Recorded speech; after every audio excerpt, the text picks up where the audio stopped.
Hello everyone, my name is Alex and welcome back to the channel. Today is going to be a little bit different video as I seem to get this question asked every time I have a live stream and on a comment of a bunch of the videos. And that is regarding should you buy cattle and crops, or professional farmers cattle and crops. I think it's what they released it as now. I do not have the ability to tell you whether or not to buy it or not, or if it's a good game or not. I know that seems kind of odd, seeing how I've done a few videos on the series. And I'm not going to sit here and shit on the developers either. So in the background, there's going to be just some random B-roll running while we just talk about this. It might not even be of the game. I don't know. But yeah. So here's where we are. Master Brain Bytes is a group of modders and devs from like Quake era kind of games that are trying to develop a game called Cattle and Crops. It is more simulation than it is arcade-like gameplay that we're used to in Farming Sim. So there's already a huge offset between what you can expect and what you want. I look at this kind of how I see comparing Microsoft Flight Simulator to DCS or X-Plane or something like that.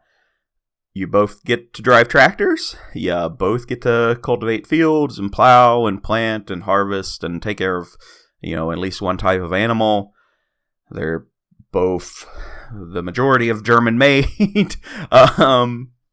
Yeah, there's not a lot that I can sit here and go, yeah, it's just whatever. It's just whatever. So we can talk about the particulars a little bit here.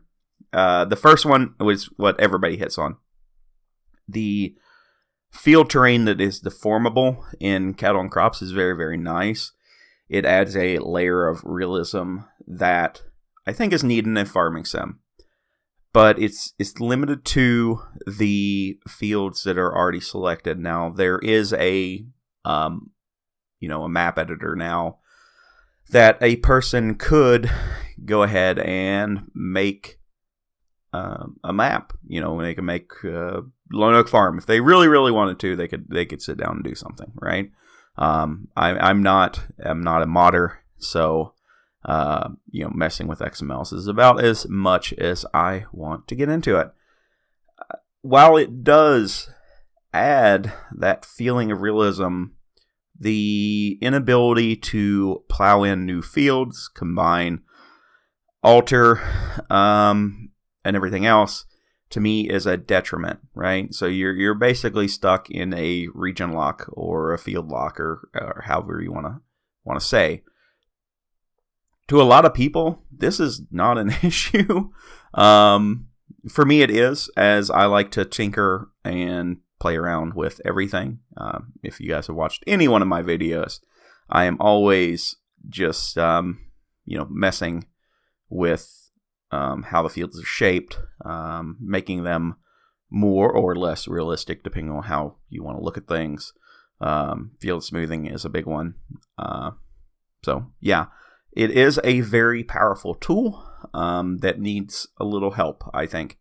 The recent patch, I think, is like 1.13 or something.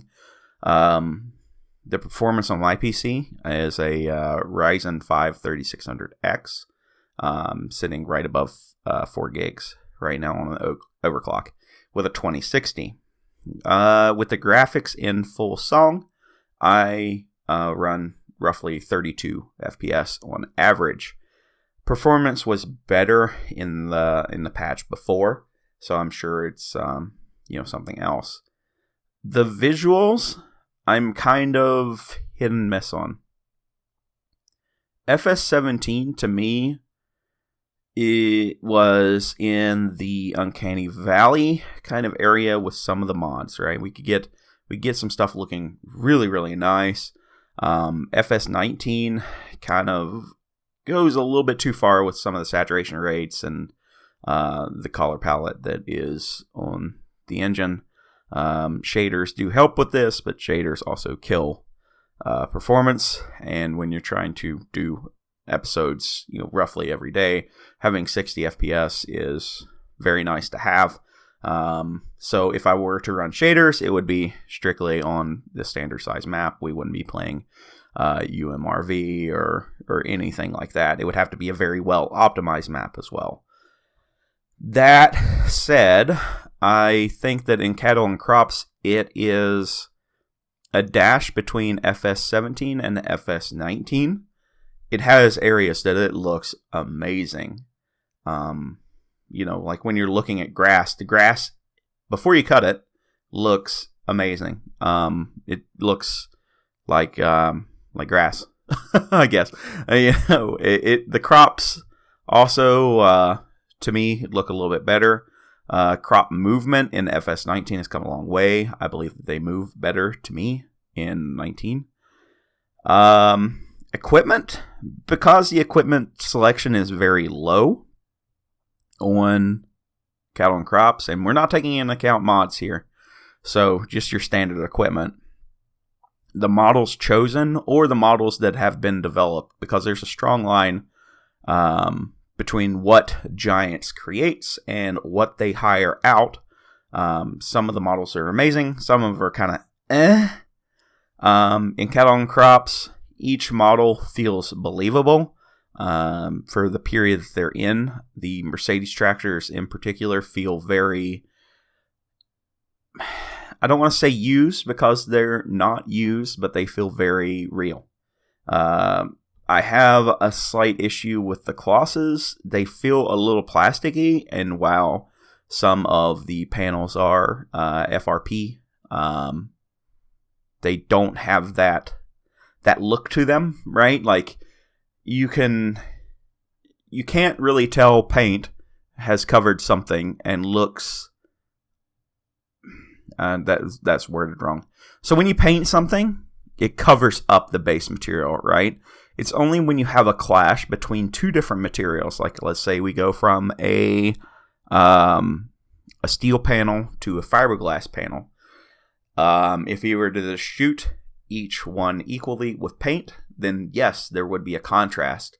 But because we have, evolved as people and able to paint better, the difference between the two is damn near negligible. So you're not going to be able to see it very far away. The tires in cattle and crops look very toy-like, and I don't know why. It's just kind of one of those things. But the physics are, I mean, you can't even compare the two when it comes down, from looks into physics. Cattle and crops just whoops FS19 all over the place, and that's why some of the performances is kind of low, because there's a lot of processing power going into the physics engine. So that's kind of a thing. More onto the presentation as far as looks. The tools in cattle and crops do look good, and I think that the animations for using some of the tools do look a lot better. We have yet to get into good spacing on any one of the games that we look at. 30-inch spacing on corn, or 24, or whatever you want to do there. Plants per acre, things of this nature. And because each plant is a 3D object in both games, having a very high plant per acre count would be a detriment to performance. But, that is a kind of a thing. The field work definitely feels better in cattle and crops than it does in farming sim. I mean, that's just straight up. That's what it is. You're not going to change my mind on it. It is what it is. It just kind of exists. Farming sim is very, very arcade-like. Without mods, you're just, we can go as fast as what we want to go all the time, man.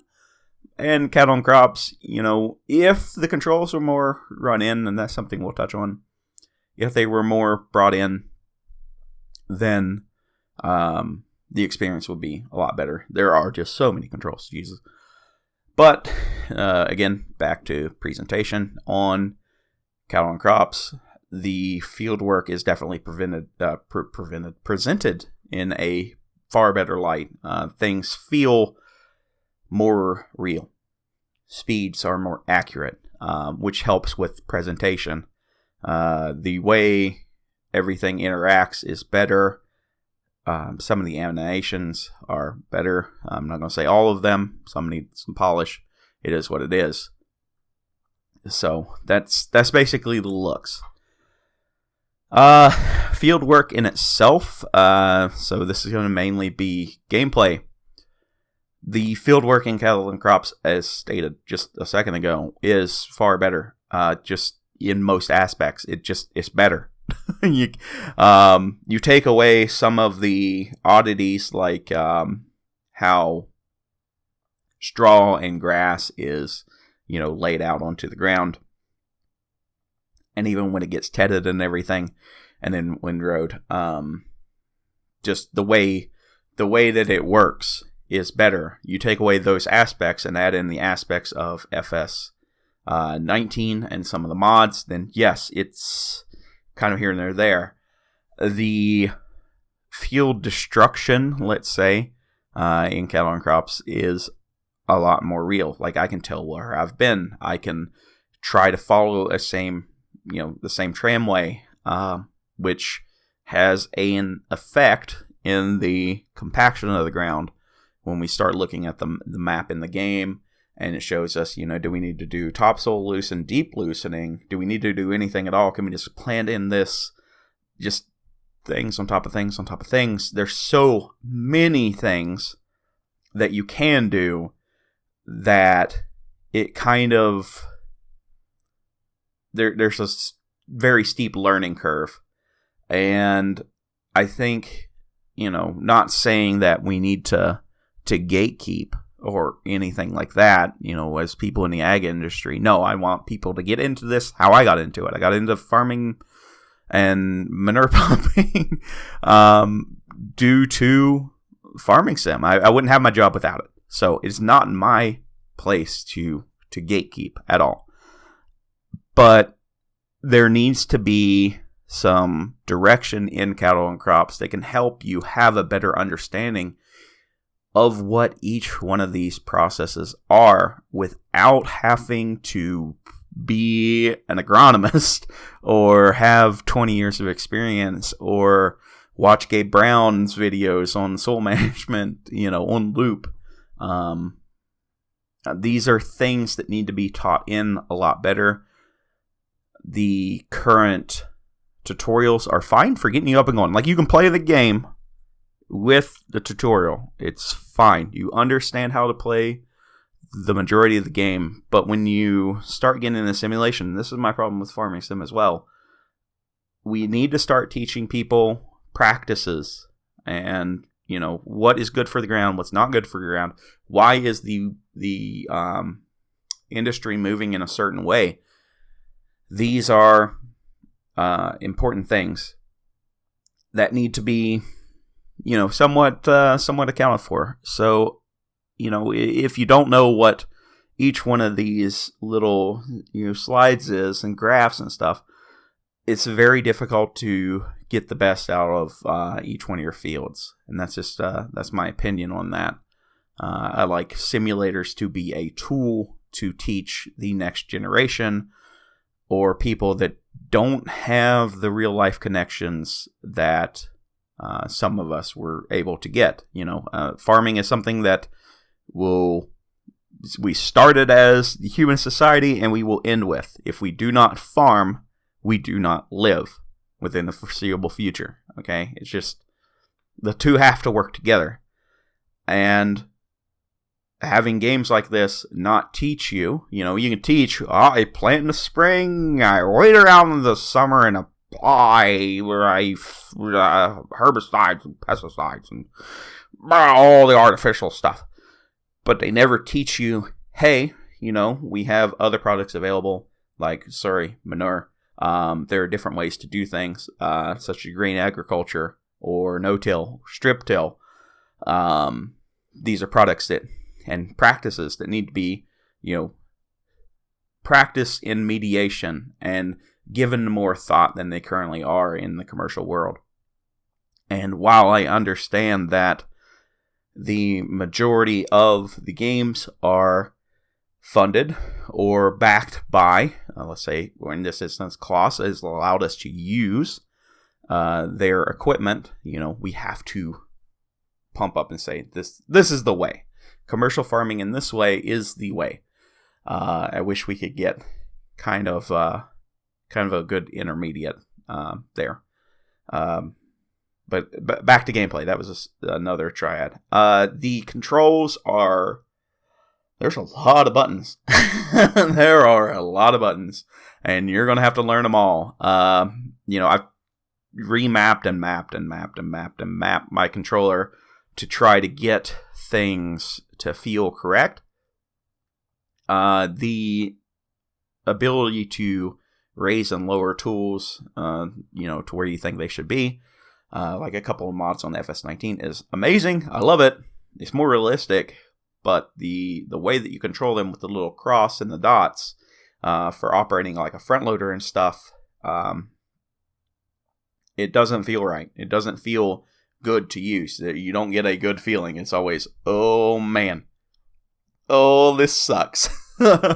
And we've seen that in some videos that I've done. I believe this is why they have used the auto load feature on the bale forks. Now, if you're running a piece of equipment and you get used to either the stick that they use for controlling the front loader or the switches that you would use on like a normal tractor to run a front loader, you can be smooth. You can be fast. And fast is smooth most of the time. There's no feedback in these switches either. I mean, some of the old hydraulic controls, you'd had some feedback, but the new ones, no, they're just switches, man. The tactile feeling that you get is from the chair moving and stuff like that. I think it's missing a little bit there. Farming Sim does not do a better job, but its controls are better.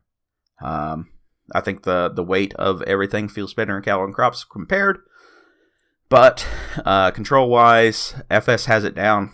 I mean, having the ability to do extra things is fine, but you need to be rewarded for using these things in the correct way, right? If you're going to have that many controls mapped, then we need feedback. We need something, some kind of reward, I guess. I mean, I know that sounds entitled, but need something. Anything. Let's see, we've done looks, graphics, controls, field work. I guess, we should hit on the modding. The FS modding community, whether you like it or you hate it, is a thing that has stuck around for years and years. While there are some very, very, very talented modders, they are being overrun by basically the bottom rung of just horrible, horrible people. And that can be either kids just getting into modding, which I understand, your hobby has to start somewhere. Or you get in fighting between adults for their digital picture of a tractor. That's a little annoying. But it does have a much larger modding community. If you're going to play cattle and crops, you're going to play the one map until somebody makes another map. There's no Goldcrest Valley. There's no Savoca. There's no... I don't even know the names of the fields in 19 because I never played them. So... Estania Lapacho. Ooh. But, you're going to be stuck there, right? There's no broader world that you can explore right now. If the modding community does get in behind this game, then yes, you'll have a lot more to do. I've used a couple of mods, but they very, very much feel like FS 15 mods. and they feel more ported than actual things for the game. Now, maybe there's a community that I'm missing and, I don't have the experience with. But right now, as it sits, it's kind of just a thing. There's like 4 pages versus the 50,000 mods for FS19. Sound design is questionable at times. There's sometimes I really feel that they nailed it. But as the track loops for some of the engine noises, you'll get this tick. So it's like because you can tell that the track is looping. There's that hard cutoff, and instead of being a smooth sound at a certain RPM, it hitches, which is kind of annoying. There's no tire noise, which is also a problem in FS19 as well. I wish we had some tire noise. I know that there is a mod, but it's here and there. The noise of the engines it's wrong in all of them. I'm just going to be completely truthful.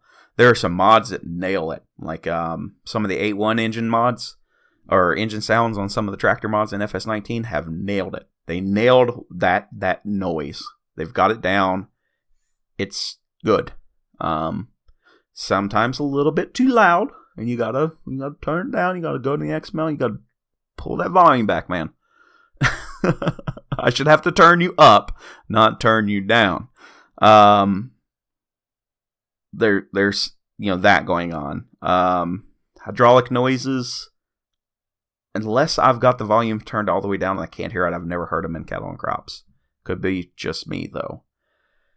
The soundscape, the ambient noises and everything, FS does a little bit better. Just having wind go, because anytime you're farming, you have a very wide open space. Wind noise is a thing, basically all the time, because there's nothing there to stop it. There's no trees or anything. I wish modders spent a little bit more time figuring out, if an area such as, a small farm in England, it's not going to have as much wind noise as the plains of, South Dakota or something like that. It's just not a thing, right? There's not a lot of time for air to pick up, but on the coast, like on Sandy Bay, the wind is going to pick up even more. Again, I don't believe I've ever noticed any kind of ambient noise in cattle and crops. Now, the good job about ambient noise is you shouldn't notice it. It should just feel natural. So maybe they got me there. I don't know. I have to go back and check. But, those are my big complaints is, the sounds are definitely a downfall. So where does that leave me in recommending this game? Well, Farming Sim is a multi-series game with millions of dollars to spend. They release at least 3 DLCs. I think we're up to 4 or 5 now per run of the game, which is an extra buffer going in. Cattle and Crops raised like $220,000 to make this thing, and then off the sale on Steam and wherever else it's sold, I'm sure that they made some funds. It's a much smaller firm. It's a much smaller community making this. So my recommendation is, if you can see that there is potential in Cattle and Crops, I think you should get it and give it a go. If you're happy with the arcadey feel and the community around Farming Sim and the ability to play with your friends very, very quickly, and the modding and everything like that, then it may be better for you to just stay with Farming Sim. I'm giving this recommendation as somebody that bought into Star Citizen and plays it basically once a year until the full release. I know a bunch of people will say, oh, you got scammed. I believe that there will be something. Is it what I wanted? I don't know. But I can afford to take that risk, so that's fine. Cattle and Crops is cheaper most of the time. than Farming Sim. And I believe that there's a certain amount of passion that Farming Sim has lost that this game has. So, yes, I would say that if you're looking for the actual simulation game, and we didn't even hit on how the workers work or anything like that, and I'm going on 25 minutes long. If you're looking for the farming simulation game, Cattle and Crops is the way to go. If you are looking for something to just play for an hour a day, do a couple fields, drive a big tractor around, and sing yeehaw to, Ted Nugent or whatever, then Farming Sim is for you. And I don't believe that you should look at this game, especially thinking that you're going to get an American experience out of your farming game. This is very much a European and Western Germany kind of feel to things. So there it is. There is the video on what I think about Cattle and Crops and all my feelings on it, less the workers, because we could go another 30 minutes on just that, and we won't. So if you made it this far, I would ask you to please leave a like. This will probably get more views than my normal Farming Sim videos because it seems like that always happens with Cattle and Crops. If you're new here, drop a like, drop a sub. Let me know down in the comments what you think, and I'll see you guys in the next time. Bye for now.